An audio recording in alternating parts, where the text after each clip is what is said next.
好，欢迎您回到新闻大白话的节目现场，我是前次介绍这1个小时的来宾。首先是资深媒体人董志森，是大家好，以及国际政治专家赖玉成老师。主持人好，观众朋友大家好。另外是前空军副司令张衍廷将军，前子好，大家好。好，观众朋友，我们来看看美伊是不是又要开打了呢？因为包括您看到当地有居民说可以听到交战声。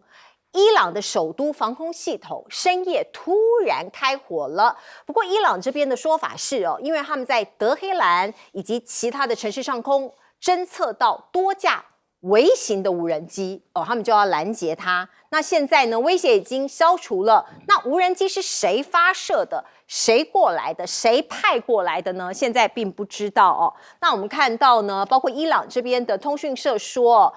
部分被发现的无人机是叫做 Orbit 型号这个是以色列航空公司的一个小型的自杀式或者是侦察型的无人机，所以言下之意是他们怀疑有没有可能是以色列做的攻击行动呢？可是以军否认，他说没有，他们没有做这个无人机，不是他们发射的。而另外我们看到包括现在呢外交上面的沟通看起来没有什么很大的进展，所以伊朗这边的说法是包括电厂、油气设施还有一些军政要员遭袭等多种状况，他们可能都会做。那是什么意思？对等回应。他说我们基于对等回应的原则，针对美国以及他们的盟友的各种类型的袭击他们有一套清单，这个是他们的反击的目标清单。如果真的这样做，那这个事情就会越来越糟这个和平之日恐怕就遥遥无期了。包括英国的情报部门有一个报告，他说现在伊朗采用了俄罗斯的低空无人机战术，因为过去这个无人机它可能在高一点的地方或是低一点的地方作战嘛。那现在呢，英国是说他们认为在无人机作战方面，伊朗无人机的部署高度显著降低了，比过去低很多所以呢，提高了它在作战场景中的效能。所以呢，西方媒体或者西方国家大概一直认为伊朗的背后有人在指导，有高人在指点。那我们再来看看布希号已经驶入印度洋了，我们看到美军是重兵压境对象当然就是伊朗那有26艘的军舰现在在周遭部署。我们来看看，包括林肯号现在在阿拉伯海，福特号在红海，那布希号现在在印度洋这是3艘航母战斗群。那另外当然有非常多的军舰包括在印度洋有7艘。那另外呢，周边整个包围大概有26艘的美舰部署规划，显示美军持续在强化这个区域那我们也可以看到包括这个美军当然是大军压境，可是他们漂洋过海来到这个地方做一个威吓，做一个可能规划要作战，里头人员很多的心理素质现在看起来陆陆续续发生一些状况。包括这个报道是这样讲，有一名美国水兵在前往荷姆兹海峡的途中说他被猴子袭击所以呢迫使他的行程他就没有办法赶过去了。可这理由听起来非常瞎所以这是一名不愿意透露姓名的军官在接受媒体访问的时候说，怪事经常发生这绝对是在一个完全未知的状况。因为你这些士兵小兵跟你回报说我没有办法过去我被袭击了，被猴子袭击了。那下次会不会说我被小狗咬到了，就很怪那我们可以看到包括过去呢有好几起这个船只战舰离奇起火厕所怎么被堵住啦，洗衣房如何像这些事情非常的多。所以显示是不是这些美军在前线在备战的时候产生了一些心理的压力呢？而另外我们再来看看包括到底有多少美军在这场战争中伤亡呢？这个数字外界认为恐怕有一些隐瞒或是低估根据五角大厦的统计数据，周一有一个数据它有说大概是428个人在这场战斗中这个伤亡。可是礼拜二呢，没有收到美国陆军部公开评论的情况下，突然这个数据下调了，这个就很怪哦，这个总数变成413人，因为通常你受伤一定是往上叠加嘛，不管是战斗，不管是意外事故，会往上叠加，你会下修矫正回归，这个就有点怪哦。所以外界就是认为说，是不是有可能隐瞒真正的伤亡人数？媒体报道五角大厦隐瞒美军在伊朗战争中的伤亡人数，有证据说可能外界预估多达750名美军伤亡。而另外呢，美伊战争一拖再拖，川普被记者问了，他的回答很尴尬，我们来聽聽看。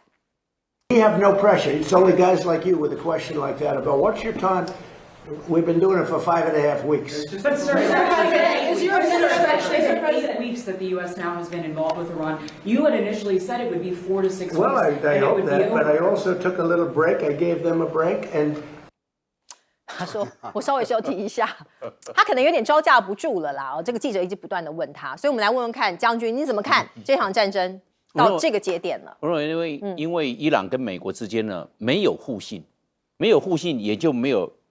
办法达成共识，彼此双方所开出的条件呢完全没有交集，那大家准备备战。那美国调兵遣将，因为美国补给线毕竟长，靠海上运补慢。 所以他用西腰拐空中霸王之后从事空中运输，但是空中运输的量就会比海运要来得慢，来得快，但是量来得小。你大概一艘军舰，你要去装那些武器弹药，装得多；你在空中那个战机，那就是这些运输机就装的就少了。但是它可能要靠架速，但是问题是空中腰拐它的这个架次有多少，能够运到多少的量，然后恢复到 战前的水准，我认为这方面是有困难。但是这个伊朗它是就地整补，就地来战备，那它有就地的优势，可以以逸待劳。所以一般来讲，整补的速度，伊朗超过美军。美军毕竟是靠空中运输，毕竟数量上是有限。那看看双方都在调兵遣将，那互信机制又没有，那这种爆发冲突的可能性，我认为是很高的。那现在来看呢？ 现在伊朗已经列出报复清单，换句话说，就伊朗的角色跟他的这个战略判断来看，美军跟以色列会动手。你要动手，我把报复的清单都列出来，要打 AI 的，要打这些资讯中心的。如果，这些都是高价的目标、高科技的目标，甚至对海底电缆也要实施破坏，让他们这个海底的这个能够跟对外的这方面的联络实施中断。 那他有很多方方面面这方面的这种做法，换句话说，伊朗在这方面他是有备，他先放话，换句话说，也就是对美国发出警告，也会造成美军重大的这些资讯还有作战装备的损害。但是我们先来看无人机，现在无人机要经过在乌克兰战场的验证，蛮有效的。那现在有效了，现在无人机不能高飞。 你高飞留的时间久，你低飞一下就过去了。OK， 你高飞的状况之下，很容易被雷达看到，预警时间就够了。你一低飞，预警时间很短，等到发现的时候已经很近了，然后一下就过去了，因为高度低，所以它可以设定高度，我不要飞得高，我把高度一调低之后呢，这个方面在战术应用所能够达成率就会高，所以他们也在做调整啊。那现在它就要设定里面那个 IC 的晶片，它设定非常的高度，就固定在那个 绝对高度，因为地表高度会有高高低低，那我就飞的绝对高度嘛。比如说你设定的是200公尺，就是200公尺了，一下就过去了。那如果飞到800公尺到1000公尺，那留空时间久，很容易被这个防空炮火击落。所以他们也在做一个战术的调整。那伊朗的优势在哪里？我们讲的导弹跟无人机，那尤其它无人机嘛，那都在山洞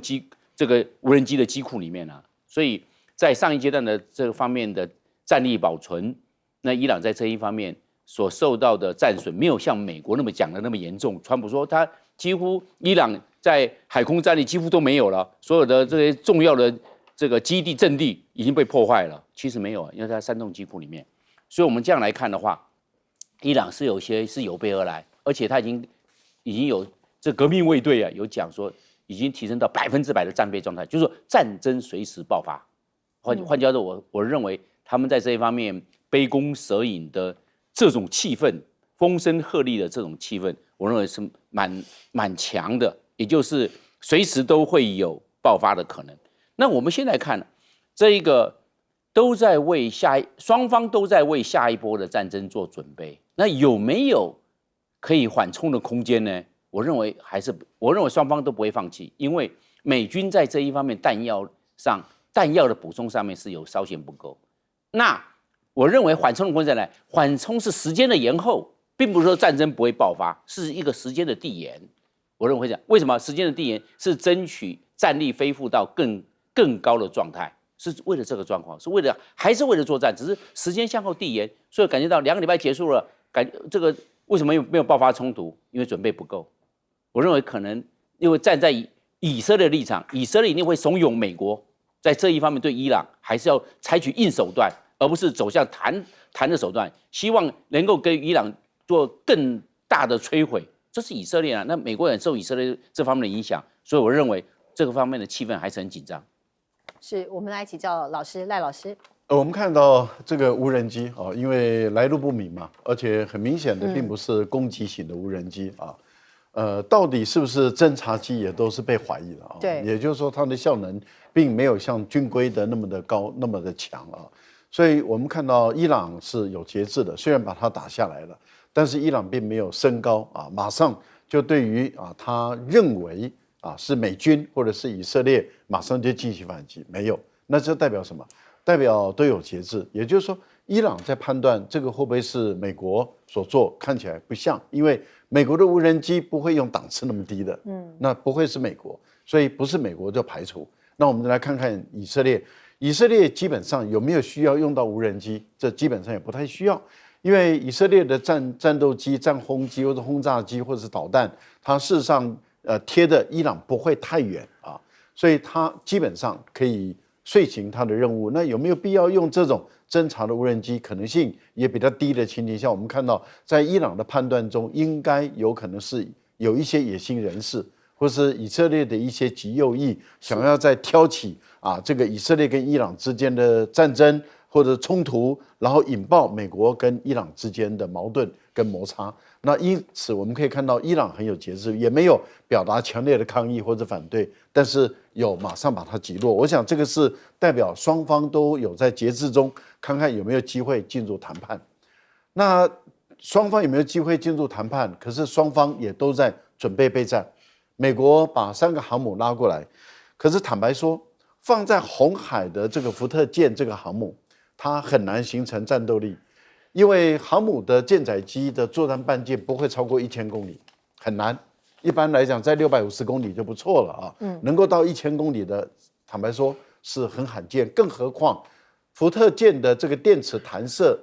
没有办法把它的隐身战机 F-35弹出去，所以一定是常规的 F-16、F-15或是 F-18的这种战斗机。那它的作战半径又被限缩了以后，基本上来说，福特舰产生的功能不大，那因此能产生功能的就是林肯号的航母战斗群跟布什号的航母战斗群，这样的情况就能够把这个伊朗让他被威慑到了害怕了，然后就屈服就投降。我想这个可能效果不会想象中那么大，所以美国摆出这个阵势，美国摆出这个架势，基本上不会让伊朗屈服。那问题就来了。伊朗在还没有打之前，也就是说下一轮战争还没有在打之前，他已经放出他的底线了，也就是他是针对性的攻击了。这个针对性的攻击就看你川普你信还是不信，你不信你就开打，那你就看我会不会按照我所承诺的来打。但是如果你信了，那我们就进入谈判，那彼此之间看能不能谈出一个好的结果来。那谈判有没有讯号？有，因为伊朗驻俄罗斯的大使，这很有趣哦，是由俄罗斯的大使出来讲有关于美伊谈判的可能性。那他谈到说，由于美国没有认真的对待这一次的谈判，所以到目前为止谈不出来。但是他已经把条件开出来了，这个条件跟之前的一模一样，也就是完全没有退缩。那换言之，也就是说，如果美国愿意重新启动这个谈判的话，那等于是3个条件要先符合，那他们才会进入谈判。这个期限就是川普所说的26号了。对，那26号如果美伊恢复谈判，那是不是双方已经把前提都已经谈好了？那彼此之间顾及颜面，不过我题外话讲一个，伊朗这次的针对性的反击其实是蛮硬的哦，也就是您讲的那6件的反击，有一个是包括国家恐怖主义，对，所以我觉得美国要小心一点。对，因为包括这个，因为他自己本身一些领导阶层都被狙杀了，对，就是全部都被灭了。他说他们要反击也是朝这个方向。对，来，董哥，这国家恐怖主义就是你美国人在世界任何地方，我们就会派人去杀你，对你根本没办法理由。是啊，你出去了你就防不胜防嘛，这其实是非常可怕的一招啊。但是你可以看到，其实川普你可以看到他跟记者，然后被记者呛，就说我要休息就是非常狼狈。川普现在狼狈到这种地步，他以前还会跟记者强词夺理一下，现在连这样的精神都没有。为什么？记者说，你说4到6个月，现在6周，现在已经8周了。那讲不出话来那其实非常尴尬，非常尴尬。就是4月20号大法官要求他退1660亿美元那大家也开始退，川普也是很生气，谁去退我就要找谁算账。这你有时候看他已经现在进退维谷了，可是最主要就是因为他没有想到陷入伊朗战争这个泥淖，那这个泥淖里面应该就快要开始打了。各位朋友，你想一想。有个日期很重要，5月14，他要跟习近平会面。会面之前，他这个战场一定要清理，剩多久了？剩20天。所以现在赶快说要集结，要干嘛？其实这个其实非常困难的啦。大家都知道美国的困难，为什么？因为他很多后援的补给不上嘛，他就是补给他等于说到这么远的地方去打仗，你最后打赢了又怎么样？那问题这个国家那么大，你没有办法派地面部队去占领，你也不能叫做赢啊。你只是说我把它炸得很厉害，他也不可能投降因为大家看到整个伊朗的这个情况，所以这个日期就给川普一个很大的压力他现在到处讲的话，又大家没有办法相信。各位朋友，你知道吗？就我们在讲这个战争之前，不是俄乌战争吗？俄国现在可是好整以暇今天俄国的外交部自己宣布了。我们最后美国邀请我们参加G20在佛罗里达州，日期也定了12月14号，我们的普丁总统会去。各位朋友，你可以看到，这个已经让整个世界都颠覆了。为什么这些战争老是打不完，然后一个接一个都跟美国都有关系？所以那我们可以看到最近的一些动作，就是美国在补给，用一个方式在拖延，所以我们来谈，然后同时也给以色列提供一些新的武器，因为以色列毕竟靠伊朗比较近，他也被他的铁穹计划里面很多已经防不住了，也被炸得非常惨因为没有爱国者挥弹又打得越打越少，所以大家可以看到，其实这个拖延就是为了装备的补齐。那伊朗我觉得他自己也很清楚对他最有利的。就是刚刚讲那些，然后荷姆兹海峡把它围住的话，你就拿我没办法。这就是川普现在骑虎难下的没错，这个董哥讲的一点都没有错。现在荷姆兹海峡对伊朗来说就是一个很大的一个武器，所以你看他最近做了什么？他释出扣船影片。他说：“你美军可以登船，可以突击一些油轮呐，突击一些商船呐，扣押船只，我也可以啊。所以您透过我们画面可以看到，这是伊朗的革命卫队武装的这一些军人，蒙面的突击队员，在荷姆兹海峡扣押2艘货船的过程。”那伊朗方面把这个过程全部透过影片给公开。那另外呢，我们现在并不知道这2艘货轮是哪一国的国籍只知道说他们有去登船，有去扣押一些商船。分析人士说，这是伊朗对美国采取的报复行动，而且其中一艘与亿万富翁航运的家族有关。那这个家族呢，跟川普还有马克宏有关联，哇，这个扯的就比较广这个可能会这个影响到非常多的人。那另外我们说到60天大限，这什么意思？因为美国的战争权利法有说它有载明，如果没有经过国会授权的战争，你最多就是60天，你60天内就得结束了。那美伊战争是228那天开始的，到4月28，你就是时间到了所以川普下令美军说，荷姆兹海峡的布雷船，你一律把它给击沉，不需要犹豫不管大小都给我击沉。那另外我们再来看看呢，美军说在印度洋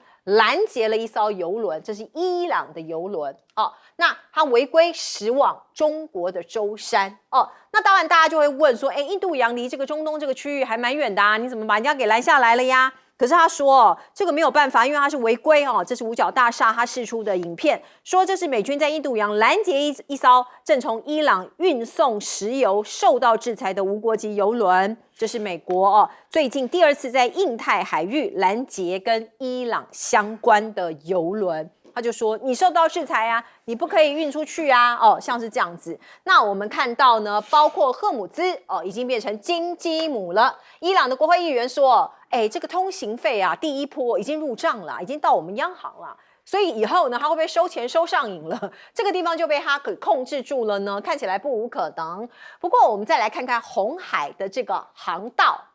美国现在说啊，他可能会来把收买或者是寻求这个小国厄立垂亚的帮助，拉拢他，然后呢，在这个地方控制红海沿岸重要地缘政治地带的这个国家把它重塑双边关系到底想干什么呢？因为我们看到这个地方的战略位置非常重要，它是红海航道连接这个这个所谓的这个大西洋，还有地中海和印度洋几个地方，包括你看到大西洋啊、地中海啊以及印度洋这几个地方，它是连在这里，所以它是一个重要的一个通道。那它这个国家非常小，面积大概12万平方公里，位于东非以及非洲之角最北部它这个等于是这个很重要的红海南段拥有超过1000公里的红海海岸线所以据说川普现在要透过外交各种的手段，希望可以拉拢这个小国。那媒体是用神秘小国来形容。不过现在美国海军，我们刚刚上个阶段也提到了，是不是系统性崩坏了？根据公开资讯，美军15年来有15艘大型的军舰失活，平均1年有1艘，而近40天连续3起耶。因为打仗的关系，要连续3起。我们看到2026年3月12号，福特号的航母洗衣房失火。另外2026的4月14号是艾森豪航母保养失火。另外4月19号是朱瓦特号驱逐舰改装失火。所以这些这个记录啊，还有这些公开的讯息，都让人觉得说，美军可能有一些地方怪怪的。而另外，我们再来看看川普传出来说，他在4月26号谈判大戏，我们刚刚讲，这个老师也提到了这是 Deadline， 他要为以色列建空中弹药补给站。这是来自于希伯来媒体的一个报道，说美国透过建立空中补给站，动员运输机，然后把这些物资呢快速的送到以色列强化这个地方的区域军事的一个存在。所以你可以看到超多的运输机往中东这个地方来。那以色列的国防部部长是这样讲，他说准备好恢复对伊朗的战争，等美国给我一个信号，开绿灯，我就可以打这个伊朗所以你看到这个世界还有和平的希望吗？川普已经说了以色列跟黎巴嫩，大家知道这个边界这个地方打得非常的惨他说停火延长3周，然后呢，川普很得意说我们美国有斡旋黎巴嫩跟以色列代表在华府进行第2次会谈，然后呢，这个停火延长3周。可是讲归讲，大家知道以色列他打的这个目标是真主党是真主党，所以你可以看到这个地方其实还在交火包括你看到这个画面，来导播让我们看以色列的无人机险遭击落，反手狙杀了3名真主党的成员这是来自于以色列国防军的画面他把这个无人机，他看起来差一点被击落，然后他就开始去攻击真主党的成员，那炸成了一个火球。不过让我们感到非常难过跟心酸的是这一幕，观众朋友，您看到这个交战的地方有很多记者牺牲了。我们过去说加萨走廊，现在来看看黎巴嫩的这个记者，这一名女性的记者在这个最近在黎巴嫩被袭击，她遇害了。这是发生在22号，事发的时候，这名记者正在黎巴嫩南部的一个镇里面附近进行采访。你看到他还头戴这个钢盔，身穿防弹衣，可是没有用。他身后的车辆，他的采访车被以色列的这个军人空袭。那他跟他的摄影师受伤了。他们就赶快躲到附近的民宅。可是呢，想不到以色列军队居然对这栋民宅再次发动攻击，这真的是很糟糕。他在对那个民宅发动攻击，他们跑进去，他就把他给攻击了。后来有人去救他们，可是已经来不及了，因为那个地方已经被飞弹给击中了。来，我们请教赖老师。美国怎么样去登船检查，或者是拦截，或者是扣押啊？所以跟伊朗有关的这个油轮或者货柜轮，那伊朗也就对于美国的盟国啊，它的相关的油轮或者货柜轮做同样的一个事情。美国说这个伊朗的油轮因为是违规，可是大家在问的问题是在于违哪一条规定啊？这个规定是谁设定的？谁授权给你美国来去做这个事情都没有，因为没有任何一个国家，没有任何一个法院，没有国际法院说我授权给你美国，你可以去做这个事都没有。所以美国自己说违规的时候，大家都在问的是违哪一条规定，然后你凭什么你来执法？你是算老几，你可以来执法，而你本身去攻打伊朗的时候才是最大的违规，因为大家都知道。你去攻打伊朗，你违反了一个国家的主权、完整、独立、不受侵犯的这个国际法，你连你自己的国内都不同意了，因为到目前为止，美国的国会没有批准美国的川普总统可以对伊朗发动这个攻击，所以您知道它的有效期限60天，5月1号就到了。那你看，你本身不合法，在国内不合法。你在国际上不合联合国的规定，不合安理会的规定，不合国际法的规定，你美国才是全世界最大的违规者。可是大家对你无可奈何，为什么？因为你大嘛，你强，你蛮横，你无理，你霸道，然后大家对你无可奈何，无可奈何，你就变成一个大流氓、大恶棍，全世界最大的黑帮的组织，大家都看得很清楚啊。那看得很清楚，问题就在于你今天你这样做的时候，那伊朗也违反了国际法了，那也就是他就把赫尔木兹海峡就封锁了。那我们都知道国际海峡不能封锁的，但是问题就在于你美国侵犯这个我伊朗，然后伊朗说你欧洲国家给我主持公道啊，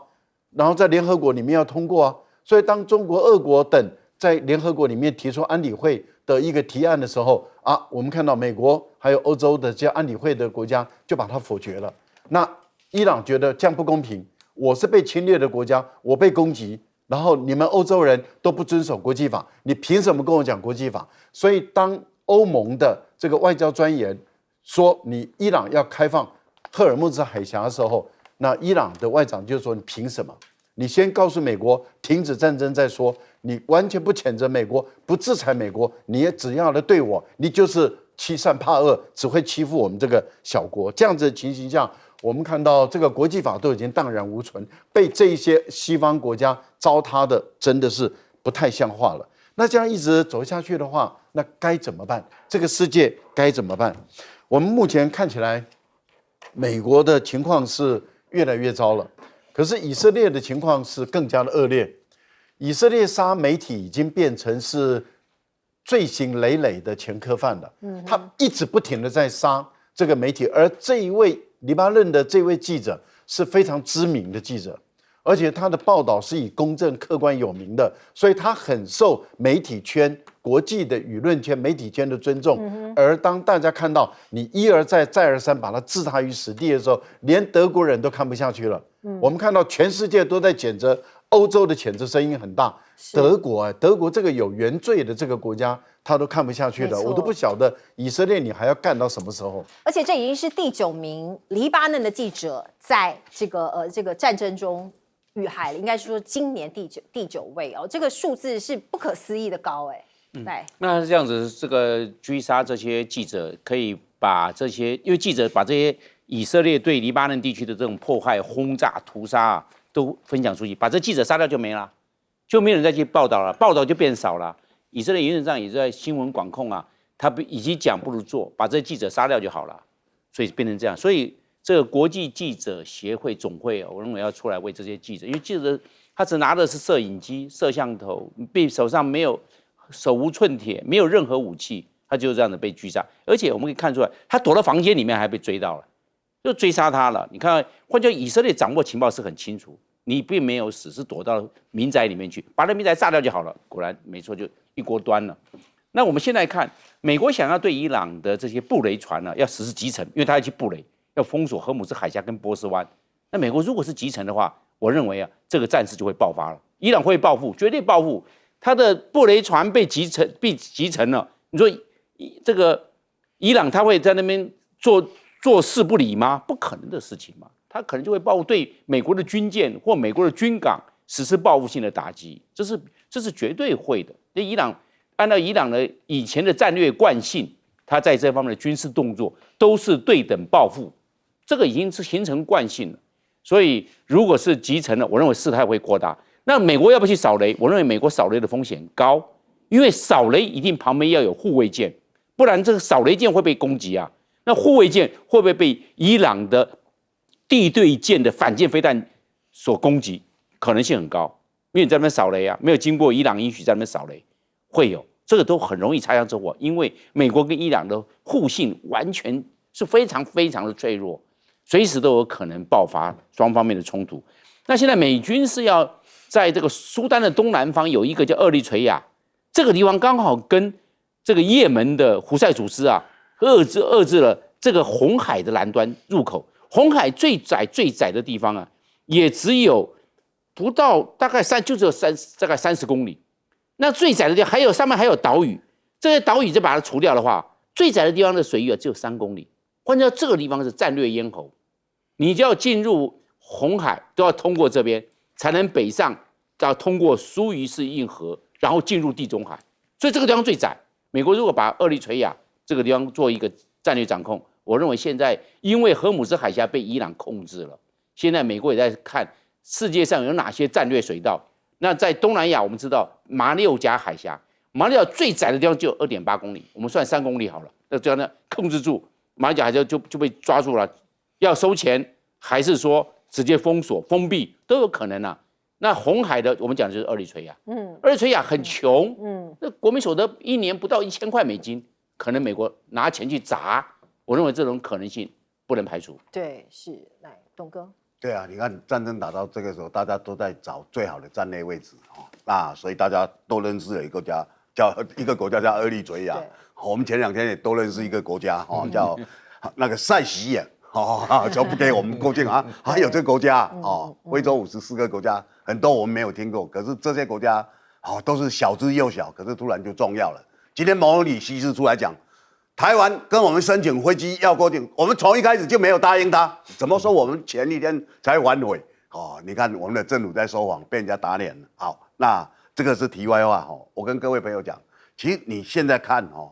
当然双方大家其实都在拖延，但是美国跟以色列，因为他有一个后援的那个补给不上，所以他们就借口就很多谈判比如说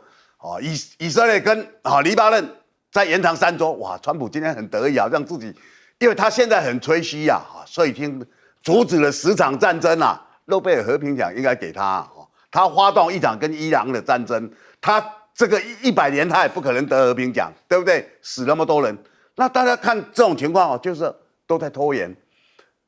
以色列跟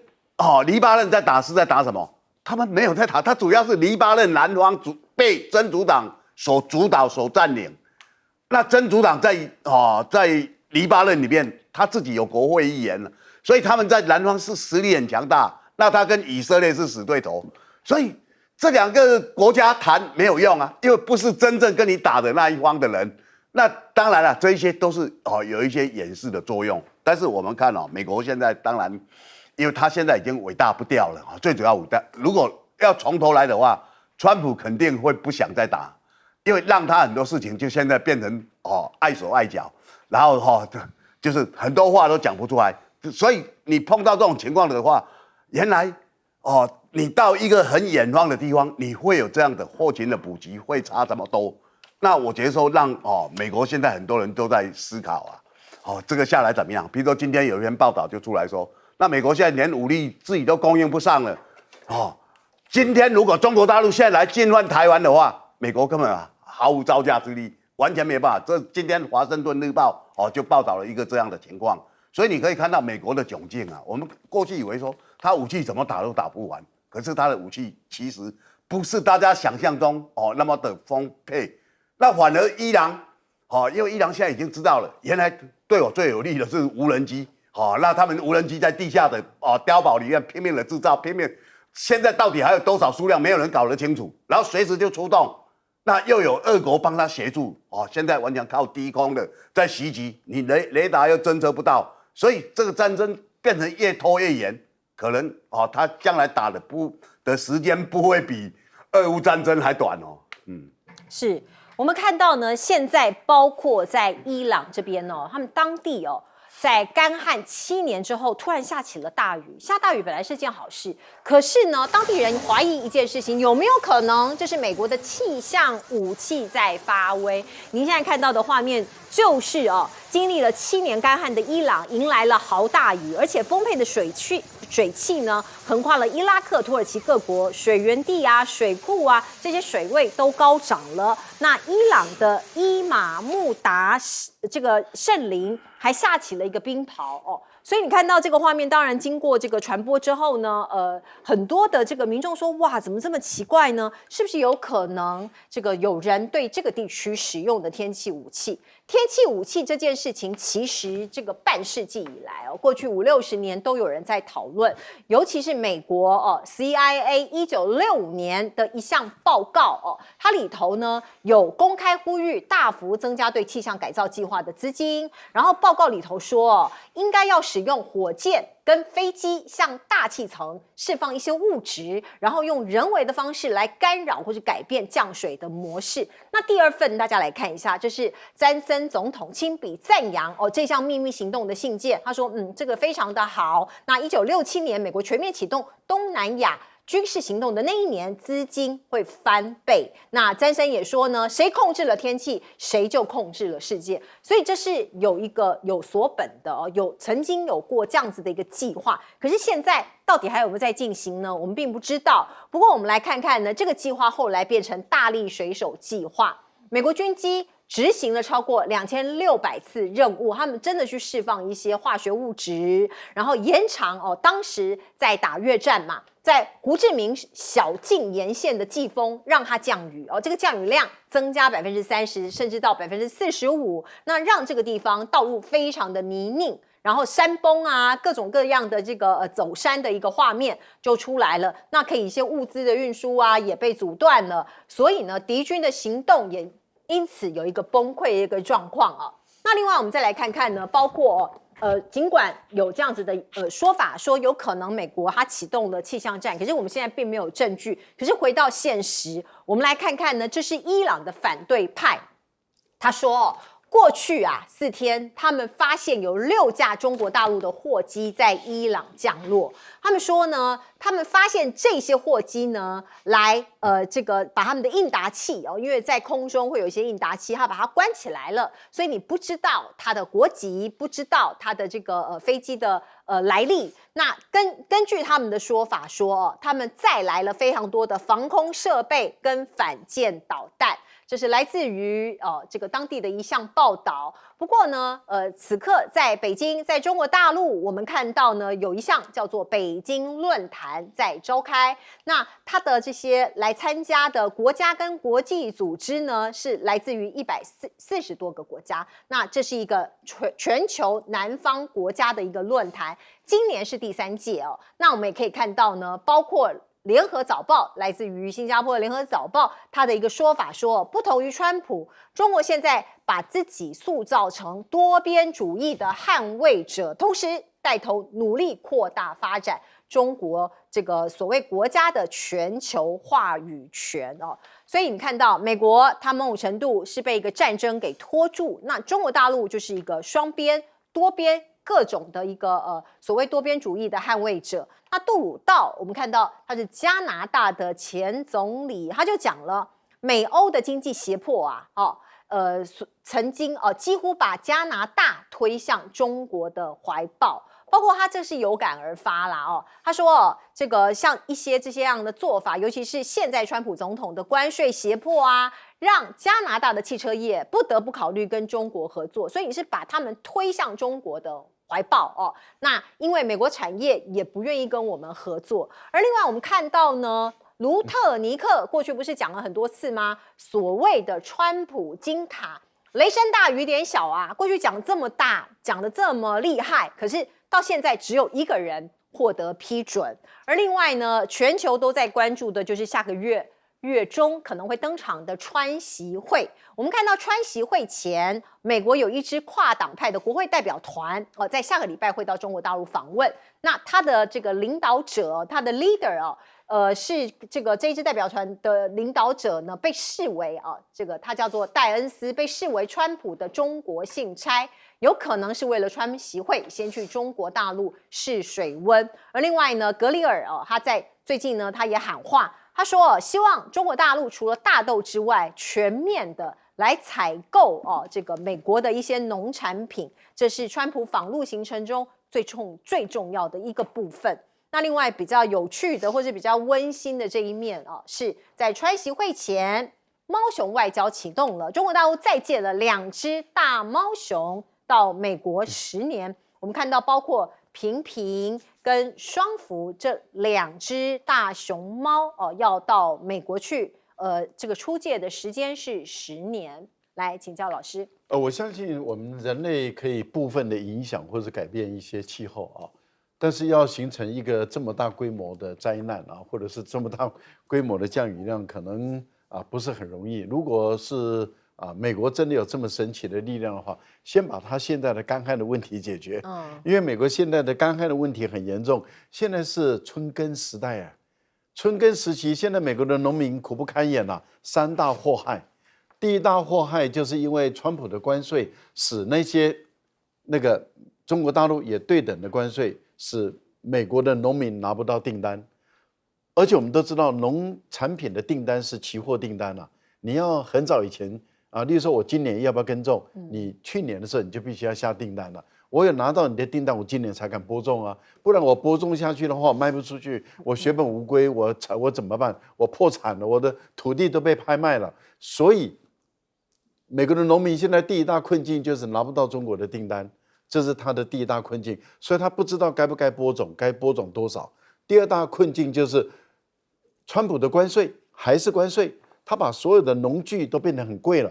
那些农民苦不堪言。现在第3大的困境就是你又给我来一个这个伊朗的战争，所以使这个海湾国家的氮肥都出不来，而美国的农民过去是很稳定的，可以从海湾国家拿到所有的氮肥，现在是完全没有，所以农民没有氮肥，那播种下去的这一些种子该怎么施肥？所以他们有这么大的3大困境的时候，又来一个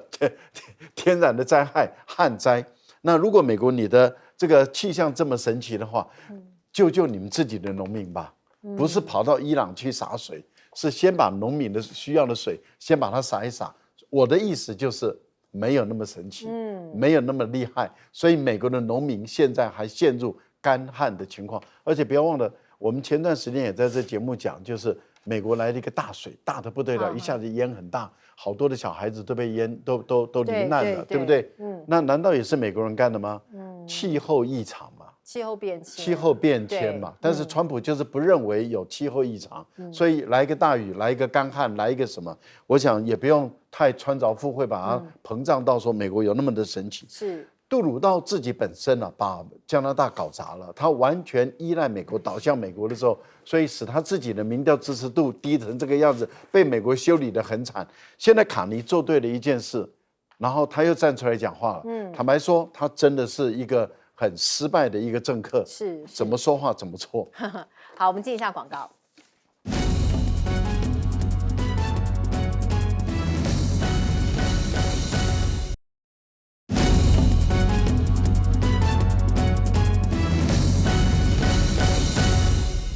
我们请教这个将军怎么看，像包括有气象武器，以及我们看到美国现在其实跟西方盟友之间也有一些不对盘的地方。我认为这个气象战就类似天气战，我认为小区域可以，你这个大范围那跨国性的，我认为那可能性就不高了，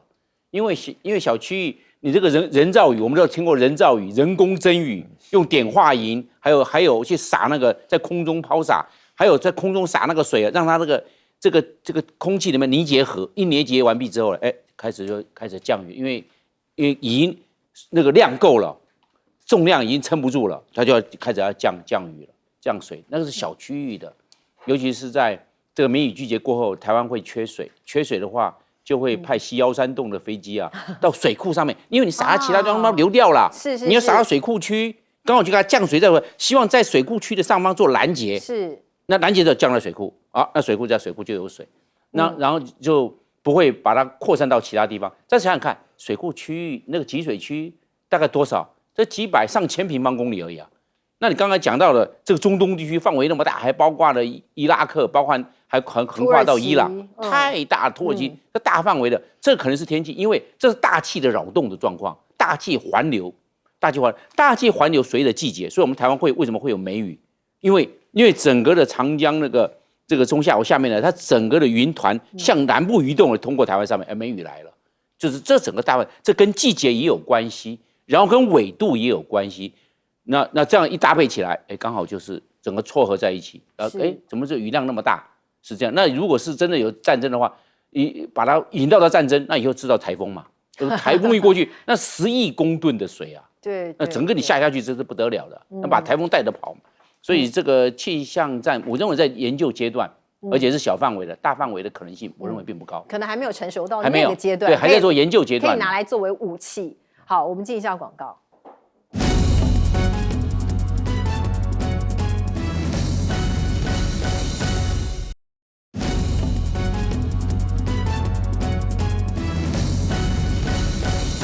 好，猫熊外交又启动了，请教董哥。对啊，所以你可以看到，日本跟中国大陆建交是1972，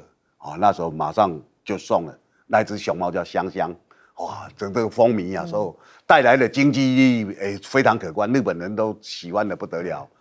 那此后一直有，到今年的1月没有了，对，因为高市早苗，所以最后2只就送回中国大陆。它这熊猫是借你展的啊，你要必须依照它的规定。好，规定以后，然后时间到了以后再继续延，或者他也会送新的小熊猫来，让它长大，你也可以繁殖，它来协助你。好，这就是一个保育的一个过程啦。那今天他继续送美国，表示他要跟美国和好，然后有一些好的关系。日本就没了，50年了就突然停了。那我们台湾那时候来的这个大家提是连战主席和平之礼，因为那时候在讲的时候我也在场嘛，就说要，可是阿扁那时候当总统就不肯，那马上就3年后马上就当了，就马上2028年嘛，那马上就进来了，民进党的台北市议员很气啊，怎么可以送我们这边台北东园呢？就去踹那个熊猫的车子，那车子要送过去，你看，我觉得那熊猫就觉得莫名其妙，你知道，怎么会有这样的情况？所以有时候在台湾我们看这些情况